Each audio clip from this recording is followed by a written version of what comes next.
এই শোনো সবাই, কি হয়েছে শোনো।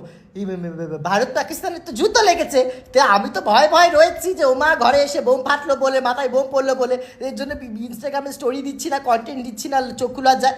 কিন্তু ভুলে গেছি ওমা আমরা তো বাঙালি, মানে ভারত পাকিস্তানের যুদ্ধের লোকে মরছে আর এইদিকে লোকে রবীন্দ্র জয়ন্তীতে নৃত্য পরিবেশন করছে। মা গো মা, আমি আর পারি না। আমার আবার ভয় লাগে, আমার বোমের বেশি ভয় নেই, আমার আবার এইটার বেশি ভয় যে এইসব রবীন্দ্র জয়ন্তী নিয়ে বলেছি লোকে একদম রা রা রা রা রা রা করে চলে আসবে আমাকে কথা বলতে। সে কি রবীন্দ্র নৃত্য, কি রবীন্দ্র নৃত্য, মানে লোকে মরে যায় ওরা রবীন্দ্র নৃত্য করা ছাড়ে না। যাই হোক, রবীন্দ্রনাথকে আমরা বাঙালিরা সত্যি খুব ভালোবাসি বলে হয়তো এইরকম হয়। কিন্তু কিন্তু কিছু করার নেই, আমি তো সাহস পেয়ে গেলাম এবার। কারণ লোকে যদি রবীন্দ্র নৃত্য পরিবেশন করতে পারে এই যুদ্ধের সময়, তাহলে আমি তো ফানি ভিডিও দিতেই পারি।